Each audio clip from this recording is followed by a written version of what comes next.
요즘 정치권에서 가장 큰 이슈는 내년도 대통령 선거를 앞두고 누가 각 당의 후보가 될 거냐라는 거죠.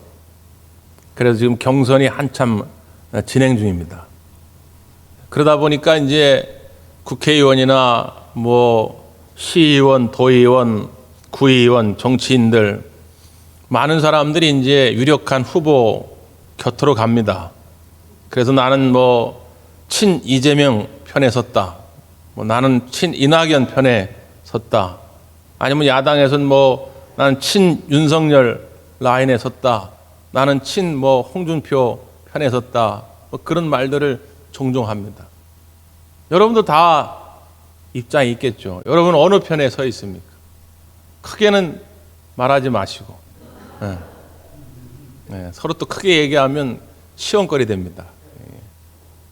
네, 여러분 오늘 우리가 읽었던 본문의 1절 말씀을 잘 한번 읽어보시면 그 대답이 분명해져요. 1절 한번 읽어볼까요? 1절 시작.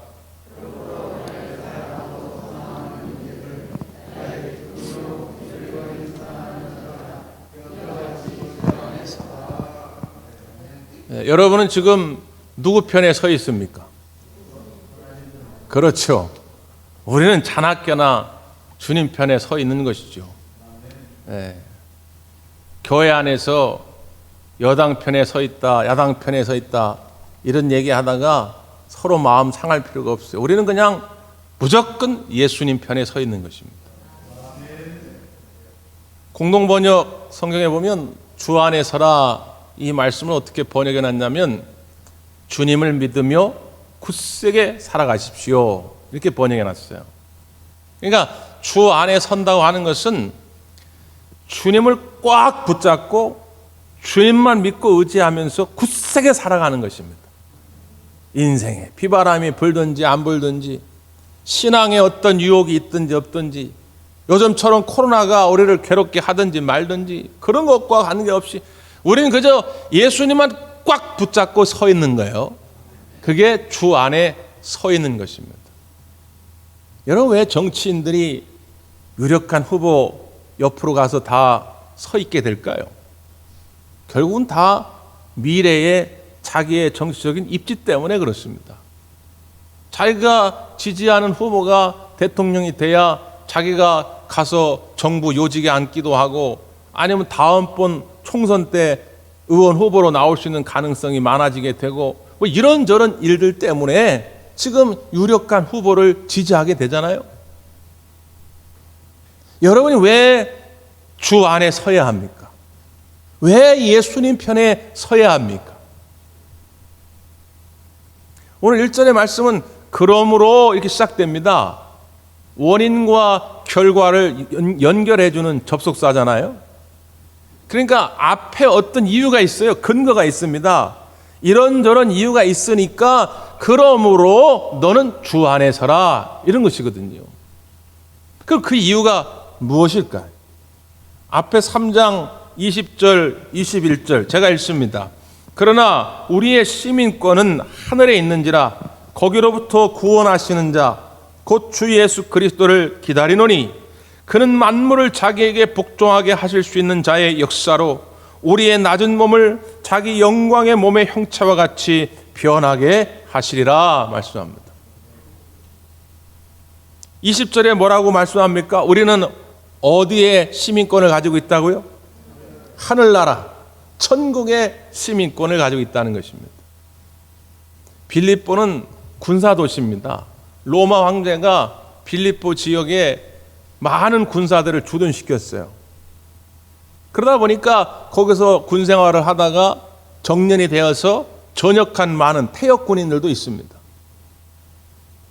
그러면 로마 황제 입장에서 자기를 위해 나라를 위해 일평생 수고했는데 그 사람들을 그냥 무시할 수가 없어요. 그래서 이 빌립보 사람들에게 로마의 시민권을 허락합니다. 로마에 살지는 않지만 로마의 시민권을 줌으로 말미암아서 이 빌립보 지역에 살고 있던 많은 사람들이 똑같은 혜택을 누려요. 세제 혜택을 누립니다. 복지 혜택을 누립니다. 로마 국가 정부로부터 누려야 할 모든 혜택을 이 로마의 시민권을 가지고 있는 사람이 다 누리게 되는 것이죠. 그들에겐 그것이 큰 영광이었습니다. 반대로 그것을 갖고 있지 못한 사람에게는 늘 부러움의 대상이에요. 나는 언제 로마의 시민권을 갖게 되나 말이죠. 그것을 염두하면서 오늘 사도 바울은 빌립보 교회 성도들에게 권면하는 것입니다. 로마의 시민권만 있어도 저렇게 사람들이 기세등등하게 늘 담대하게 살아가는데, 여러분은 단순히 이 땅의 것이 아니라 저 천국의 시민권을 가진 사람들입니다. 저 하늘나라의 시민권을 가진 사람들은 하나님이 책임져 주실 것입니다. 여러분, 이 땅의 대한민국의 시민권은 제한적입니다. 대한민국의 시민권을 가지고 있어도 우리가 뭐 길게 살면 150년 살까? 그 150년 쓰다 없어지는 거예요. 그게 영원한 것이 아닙니다.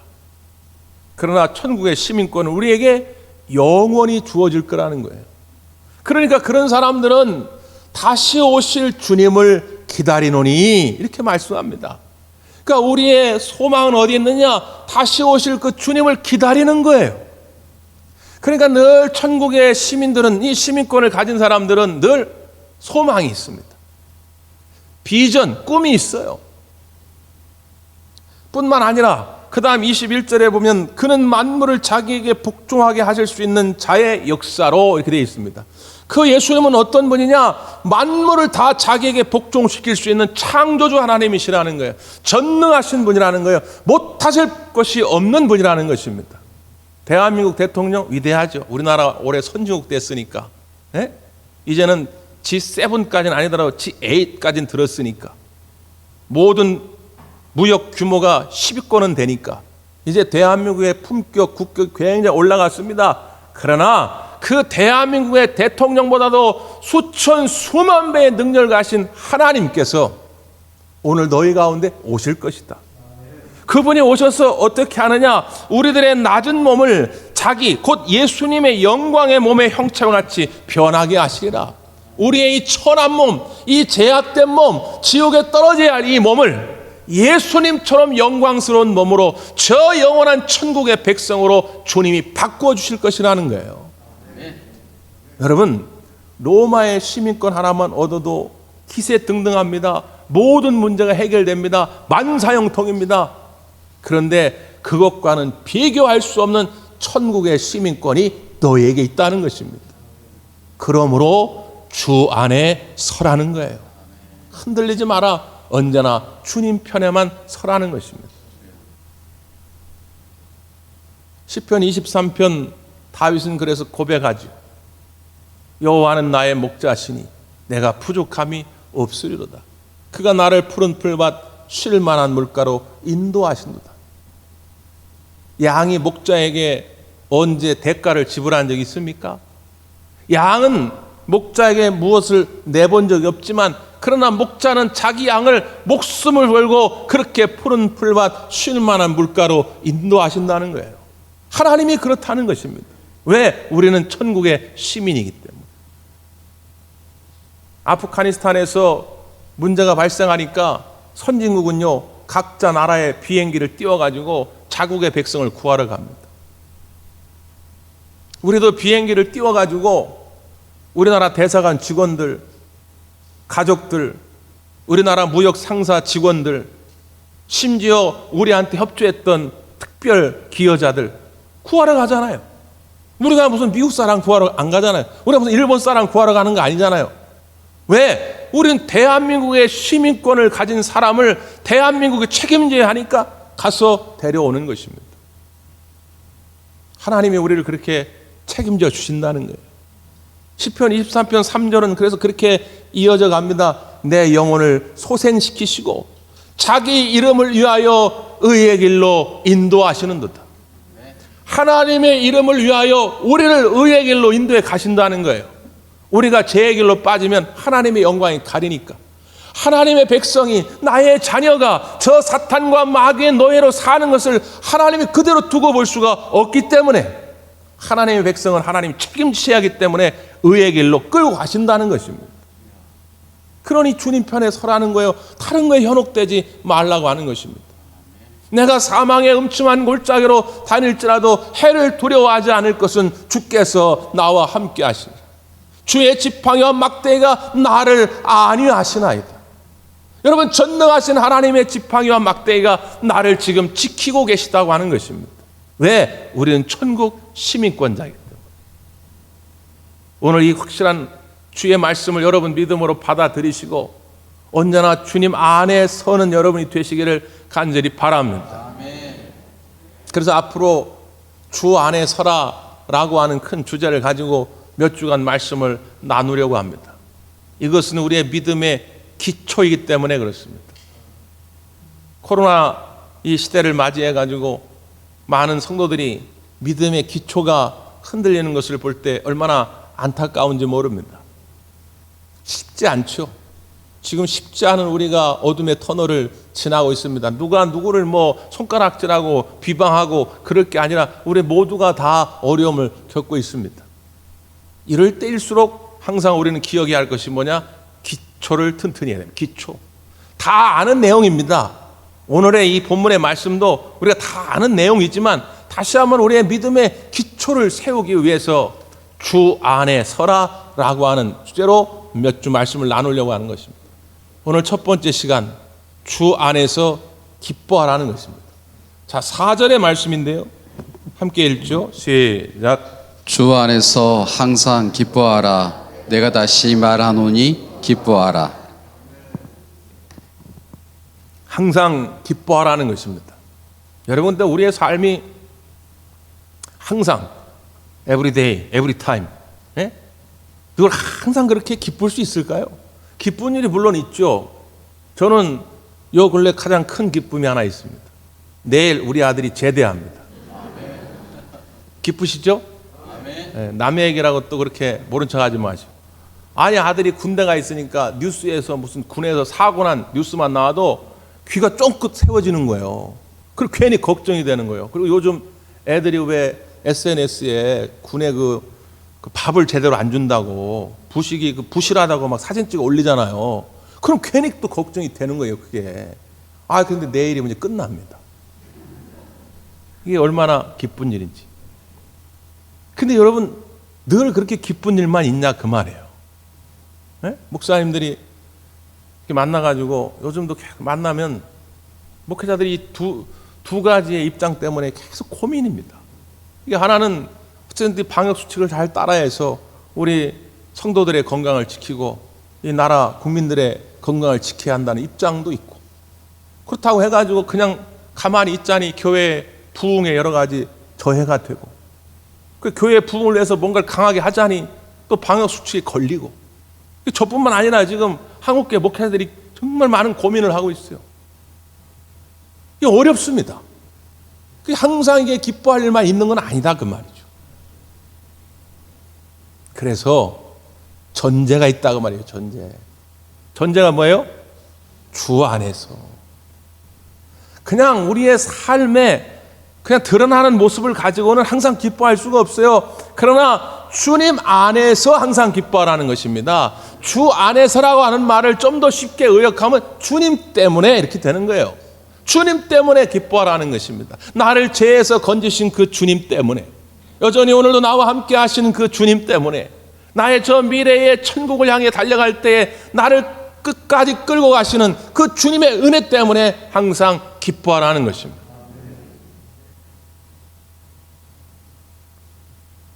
그런데 우리가 그 주님 때문에 기뻐하려고 하는데 그걸 방해하는 요소들이 생겨납니다. 그건 여러 가지가 있어요. 근데 특별히 빌립보 교회에 있었던 일들이 있습니다. 자, 그 다음이요. 5절 한번 5절. 시작. 너희 관용을 모든 사람에게 알게 하라. 주께서 가까우시니라. 너희 관용을 모든 사람에게 알게 하라. 권면합니다. 그러니까 지금 빌립보 교회가 이 관용의 문제 때문에 어려움을 겪고 있는 것이죠. 관용, 너그러운 얼굴 아닙니까? 너그러운 얼굴을 가지고 교회 안에 성도들이 모여야 할 텐데 지금 너그러운 얼굴이 아닌 거예요. 여러분 좀 어떻게 옆 사람 한번 보세요. 좀 얼굴이 너그러워 보이십니까? 네, 우리 대광교회는 관용이 넘치는 교회인 줄 믿습니다. 아니라도 아멘 하세요. 저기 세계에 나가는 방송인데 두 사람밖에 아멘 안 하시네. 우리 대광교회는 관용이 넘치는 교회인 줄 믿습니다. 네. 근데 지금 빌립보 교회가 어려움이 생겼는데 그 앞에 2절을 보세요. 내가 유오디아를 권하고 순두개를 권하노니 주 안에서 같은 마음을 품으라. 유오디아 그리고 순두개가 등장합니다. 순두부 아닙니다. 순두개. 여러분, 이 유오디아와 순두개는 여성 리더들입니다. 빌립보 교회는 여러분 잘 아는 루디아가 바울과 함께 개척한 교회지요. 그래서 여성 리더십이 강했던 교회입니다. 그래서 그 여성 리더들 가운데 유오디아와 순두개가 있었어요. 지금으로 말하면 여성교회 회장, 부회장쯤 됩니다. 그런데 무슨 이유인지는 성경에 자세히 나오질 않습니다. 근데 성서학자들이 추정컨대 유오디아는 히브리식 이름입니다. 순두개는 헬라식 이름입니다. 초대교회 때 히브리인, 그러니까 이스라엘 사람이면서 그리스도인이 된 사람, 그리고 반대로 헬라파, 그러니까 이방인이면서 그리스도인이 된 사람, 이 두 그룹이 섞여 있는데 이 두 그룹이 종종 갈등을 겪습니다. 원래 그런 거잖아요. 남의 떡이 커 보인다고. 예를 들어서 교회에서 구제를 하는데 그냥 똑같이 준다고 줬는데도 자기 기준, 자기 입장에서 보면 아니 왜 저 히브리 사람들한테 더 많이 주는 거예요? 아니면 반대로 아니 저 왜 헬라파 출신들한테 더 많이 주는 거예요? 이런 얘기가 종종 있어요. 그래서 지금 이 유오디아와 그리고 순두개도 아마 그런 문제로 갈등을 겪고 있지 않았을까 이렇게 성서학자들이 해석합니다. 아무튼 교회 안에 어떤 문제로 관용을 베풀지 못하고 둘이 분쟁한다고 하는 것은 우리 마음속에 있는 기쁨을 빼앗아가는 주된 원인이라고 하는 것입니다. 집사님 얼굴이 왜 이렇게 그늘져 있어요? 얼굴이 왜 이렇게 울상해요? 그러면 목사님 내가 세계 복음화를 위해서 일해야 되는데 지금 이 세계 복음화를 이루지 못해서 잠을 못 이룹니다. 그런 분은 거의 없어요. 그러면 만나기 어렵습니다. 거의 10중 8구 난 그 인간 때문에 못 살겠다고.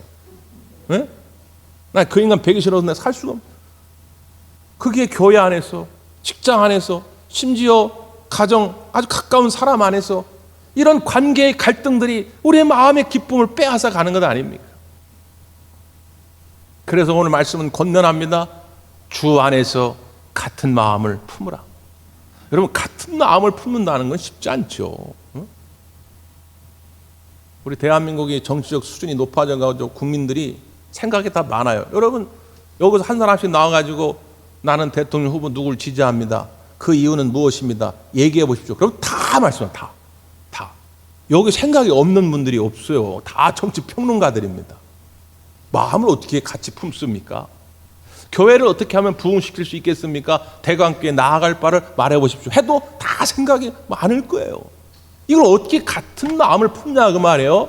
근데 이것도 전제가 있습니다. 주 안에서 같은 마음을 품어라. 이 말씀은 뭐냐? 유오디아야 순두개야 네 마음이 다 다른 거 알아. 근데 유오디아도 주님의 마음을 품어라. 순두개야 너도 주님의 마음을 품어라. 그러면 둘이 주님의 마음을 품음으로 마음이 같아진다는 거예요. 우리 생각으로는 안 되지만 주님의 마음을 서로 품을 때에 그 모든 성도들이 하나가 되는 것이죠. 우리 대광교회도 모두가 다 주님의 마음을 품으시길 바랍니다. 빌립보서는 계속해서 그 주님의 마음을 강조해요. 앞에 2장이죠. 2장 5절 너희 안에 이 마음을 품으라 곧 그리스도 예수의 마음이니 그는 근본 하나님의 본체시나 하나님과 동등됨을 취할 것으로 여기지 아니하시고 오히려 자기를 비워 종의 형체를 가지사 사람들과 같이 되셨고 사람의 모양으로 나타나사 자기를 낮추시고 죽기까지 복종하셨으니 곧 십자가에 죽으심이라. 이게 우리가 본받아야 할 그리스도 예수의 마음이라는 것입니다. 교회의 문제의 거의 99%는 이 마음을 품지 못하기 때문에 생겨납니다. 여러분, 다시 한번 이 주님의 마음이 여러분 마음이 되시기를 간절히 바랍니다. 그래서 이 갈등의 문제가 해결돼야만이 여러분 마음에 기쁨이 생겨나요. 또 하나, 그 다음 절은 이렇게 말씀합니다. 6절인데요. 6절 시작. 아무것도 염려하지 말고 다만 모든 일에 기도와 간구로 너희 구할 것을 감사함으로 하나님께 아뢰라. 아무것도 염려하지 말고 그랬습니다. 바꿔 말하면 염려가 우리의 기쁨을 빼앗아 간다는 것입니다. 염려할 문제가 왜 없겠습니까? 염려할 문제는 차고 넘치죠. 그렇기 때문에 주 안에 서야 한다는 것입니다. 주 안에 서야 이 염려의 문제를 이겨낼 수가 있어요. 오늘 일베 때도 이 말씀을 전했더니 예배 끝나고 어떤 분이 오늘 목사님 말씀 때문에 큰 은혜 받고 갑니다. 왜 그러냐 그랬더니 지난주에 옥상에다가 된장을 담아가지고 장독을 갖다 놨는데 그거 1, 2년 동안 정성껏 살핀 건데 글쎄 어떤 도둑놈이 그걸 지보한 거예요. 아니 이게 된장을 몇 숟가락 퍼가는 것까지는 그래도 우리가 그리스도인인데 너그러운 마음으로 다 이해할 수 있잖아요. 근데 왜 장독대까지 이걸 다 들고 가냐고 말이죠. 그래야 며칠 동안 참 마음이 불편했는데 에휴 주님께 맡기기로 했다고 그냥 좋은 일을 했다 생각하기로 했다고 그러니까 마음이 평안해졌다는 거예요. 네? 여러분 이런 염려거리들이 수도 없이 우리에게 일어나죠. 그럼 그리스도인들은 어떻게 해야 하냐 그 말이죠. 뭐라고 말씀합니까? 다만 모든 일에 기도와 간구로. 기도와 간구라고 하는 말이 큰 의미로 보면 같은 말인데 이걸 왜 나눠 썼을까요? 기도는 뭐고 간구는 뭡니까? 헬라 원문에 보면 기도라는 단어를 프로시케라는 단어를 씁니다. 프로시케라고 하는 말은 어느 때 쓰는 말이냐면 바라보다, 집중하다, 갈망하다 그런 뜻이에요. 그러니까 염려가 생길 때일수록 어떻게 되느냐? 하나님께 기도해야 하는데 그 의미는 무슨 뜻이냐? 하나님을 더 집중하라는 거예요. 하나님께 더 바라보라는 거예요. 그리고 간구라는 말은 데이세이라는 단어를 쓰는데 데이세이는 좀 더 구체적입니다. 무언가를 요청하다, 조르다 그런 뜻이에요. 그러니까 기도는 좀 더 폭넓은 의미를 가지고 있고 간구는 구체적인 의미를 담고 있습니다. 근데 중요한 건 이 순서예요. 기도하라. 이 말은 먼저 하나님께 나의 시선을 고정하라는 것입니다. 주일날 우리가 이렇게 나와서 예배할 때는 하나님께 시선이 아주 깔끔하게 고정되어 있습니다. 예? 잡부스러기가 없어요. 근데 우리가 살아가다 보면 또 온갖 것들이 우리를 다 덮어 씌웁니다. 그러면서 이 시선이 흔들립니다. 그래서 다시 오늘 우리가 이 주일날 이 말씀 앞에 나와서 이 말씀을 통하여 이 흐트러진 우리의 마음을 주님께로 향하는 것입니다. 그게 기도예요. 오늘 이 시간 다시 주님을 바라볼 수 있기를 바랍니다. 괴로울 때 주님의 얼굴을 바라보라. 슬플 때에 주님의 얼굴을 바라보라. 그러면 주께서 안식 주리라. 우리가 자주 부르는 찬양 아닙니까? 주님을 바라보기만 해도 내 마음의 염려는 떠나가고 평안이 넘쳐날 줄 믿습니다. 그래서 주님이 이렇게 약속하죠. 7절 시작. 그리하며 모든 지각에 뛰어난 하나님의 평강이 그리스도 예수 안에서 너희 마음과 생각을 지키시리라. 아멘. 그리하면 모든 지각에 뛰어난 하나님, 모든 지각에 뛰어난 하나님이라고 하는 건 우리 모든 것을 다 알고 계시다는 거예요. 전지하신 하나님. 우리의 염려를 하나님이 아신다는 거예요. 그 하나님께서 그 평강으로 우리의 생각과 마음을 지키시겠다는 것입니다. 지키다, 수비하다, 경계하다 그런 뜻을 가지고 있습니다. 이 말은 지키지 않으면 우리의 생각과 마음이 멋대로 돌아다닌다는 거예요. 네? 여러분의 생각과 여러분의 마음이 여러분 것 같죠? 여러분이 마음대로 조정할 수 있을 것 같죠? 천만의 말씀이라는 거예요. 아니 목사님, 아니 내 마음인데 내 생각인데 내가 마음대로 할 수 있죠? 그렇지 않더라는 거예요. 아니 이 세상에 아무나 붙잡고 물어보십시오. 기뻐하는 삶을 살고 싶습니까? 슬픔에 가득한 삶을 살고 싶습니까? 물으면 100이면 100 다 기뻐하는 삶을 살고 싶다 그러죠. 당신은 평안한 삶을 살기를 원하십니까? 늘 염려 걱정에 쌓인 삶을 살고 싶습니까? 그러면 100이면 다 100 평안한 삶을 살겠다고 말하죠. 그런데 왜 우리의 마음은 그러냐고 그 말이죠. 우리의 이 생각과 우리의 마음이 무단 가출을 합니다. 내 의지와 관계없이. 그 무단 가출을 해가지고 지 혼자 돌아다니면서 모든 염려 걱정을 다 끄집어 안고 사는 거예요. 나는 거기에 질질 끌려갑니다. 내 건데 내 것이 아닌 거예요. 나는 오히려 노예처럼 거기에 끌려 살아가게 되는 것이죠. 그러니 하나님께 기도와 간구로 감사함으로 아뢰라. 그러면 하나님이 그 네 마음과 네 생각을 꽉 붙들어 주겠다는 것입니다. 기분 따라 가출하지 않도록, 감정 따라 가출하지 않도록, 분노와 증오심 때문에 가출하지 않도록, 지금 상황이 어려워졌다고 가출하지 않도록 네 마음을 원래 하나님이 지으신 창조의 질서대로 꽉 지켜주셔가지고 하나님의 평강만 가득하게 할 테니까 기도와 간구로 감사함으로 하나님께 아뢰라는 것입니다. 19세기 미국에 대부흥운동이 일어났습니다. 그 대부흥운동의 영향으로 우리나라에도 19세기 후반 아펜젤러와 언더우드 선교사가 들어왔죠. 그때 미국 감리교의 부흥을 주도했던 분 가운데 윌리엄 퀘레라고 하는 감리교 목사님이 계십니다. 이분이 목회사역을 하다가 어떤 큰 문제를 만났어요. 한밤중에 잠이 오질 않습니다. 그 문제 고민 때문에 잠이 오질 않아요. 그래서 일어나가지고 하나님께 무릎 꿇어 기도했습니다. 하나님, 내가 이 문제 때문에 너무 고통스러워서 잠을 이룰 수가 없습니다. 하나님 어떻게 하면 좋겠습니까? 그때 하나님의 마음속에 그런 응답을 주십니다. 네가 그 문제 때문에 참 고통스럽구나. 그러나 그 문제는 내가 해결해야 할 문제다. 내가 자지 않고 해결할 테니 너는 자거라. 그 하나님의 음성을 들을 때 그 마음속에 평안함이 찾아오게 됩니다. 그때의 체험을 가지고 그 목사님은 아주 입버릇처럼 늘 강조하는 거예요. 여러분, 주님께서 깨어 계시니 여러분은 평안히 주무시기를 바랍니다. 이게 그분의 슬로건처럼 됐어요. 성경에서도 말합니다. 우리 하나님은 우리를 지키시기 위해서 졸지도 주무시지도 아니하시는 분이단 말이에요.